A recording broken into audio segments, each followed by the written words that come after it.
We didn't get to talk about this yesterday, but we needed to. On Family Feud, so he has that line about old dudes. I'm feeling attacked. I feel attacked. All right, well, old dudes acting brand new, acting like Tupac ain't have a nose ring too. Now, why do we think this is a Joe diss? You're the old bitter nigga. Anyway, Anxiety. on this family feud topic, yeah. In year 2 of my career, I wanted zero to do with the music business. Okay. That y'all have to stop saying that. I'm bitter because people have done better than me or people are bigger at that. I don't care about that. Yeah, but the way you speak to people who are, again, imagine when you just came in as a young rapper, right? Making mistakes, finding shit out, right? But still having success. It feels like you almost think they're undeserving at times. No.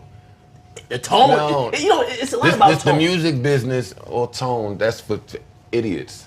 That's for idiots if you're listening to tone and totally ignoring words.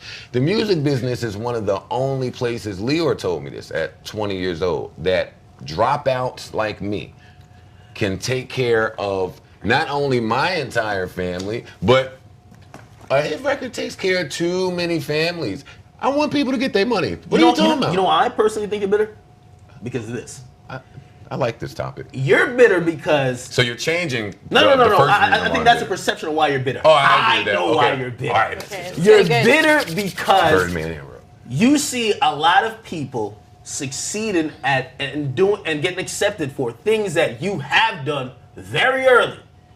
You did these things very early in your career. A lot of people said, yo, this guy is either falling off or what the fuck is he on?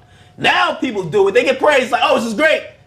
They may have not even done it as good as you. And I think you kind of see that like, yo, if you had came out in this time and been as progressive as you were back then, like you mentioned it, like when you started, when you went to radio, right? And you got some pushback from your label. Now a lot of people getting podcasts. Podcasts are the big thing out, right? I think you see that and you're like, damn, all that shit that I was on 10 years ago is now in now. It's a little bit bitterness that builds up. I understand what you're saying. That's why perspective. You could cry. Tissues? Perspective is really, really important here. I agree with everything that you just said. I think that a lot of things that have occurred in the last 10 years, I, in some type of way, have had something to do with. The list we could throw that to the side, it matters not. It's like live streams. So I'm agreeing with you there. But I'm gratified in that. I'm fulfilled in that. I'm fulfilled in knowing that a lot of the work that me and my counterparts put in last decade shaped things to be where they are today. A lot of the cool kids are cool because they are reactionary. They're reacting to something. I'm gonna always be looked at like the oddball, like the loser, like the corny nigga, because I'm a creator. I try to start things. I try to do it before it's dope. I try to be at least a few years ahead of all this shit. I don't look at Migos and fucking any of these other people that are way more successful than I have ever been as people that shouldn't be where they are, or I don't look at that as it has anything to do with me at all.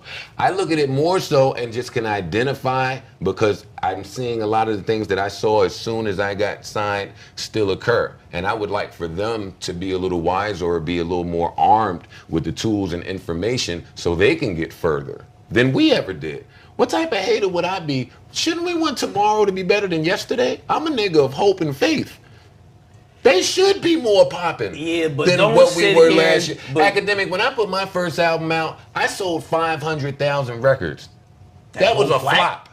It was a flop back then. Then, great now. When niggas are selling 2, 3, 4, and 5 million records. Today, niggas are selling 150,000 records and getting called the best rapper in the world. I got a million reasons to be bitter. Different times. Nobody understands that better than me. I laugh when you niggas call me mad and angry and bitter. Yeah, I don't think bitter is the right word. Well, the reason why I say like I'm hating on Migos. No, not okay. That's hate. hate and I think bitter in terms of your career could have been different had you came out at a different time. If you did everything you did then now, let me help you. You'd have been. If you live with regrets, you die with them too. I don't travel with that state frame of mind that you put in me. I'm hopeful. I'm like happy about where things are. I wouldn't be here. See, I don't know how you look at here. I like you guys and this seat. But I wouldn't be where I am and who I am today without all of my transgressions. I don't look at it like, damn, I'm fucked up. I'm not fucked up. The first step. That's why I keep saying maybe because I'm not wearing a bunch of jewelry and I don't have a bunch of rips in my jeans and I don't have silk scarves wrapped around my head. People think I'm doing bad. You gotta get a silk shirt. I'm doing really good. I'm not angry. And silk shirts. Silk El Chapo You know what's funny? shirt. Silk. I thought the silk sheets were fun until I purchased some. Really a bad sleep. To sleep on silk Is it sheets. hot? But they had nothing to do silk with it. pillows. You just roll, you sticking all this shit. yeah. It's not good. Doesn't You're sound slipping good. and sliding. It's really bad. But I know that this bitter topic was not on here, but I have to address it because you just say it too much. Nah, but look,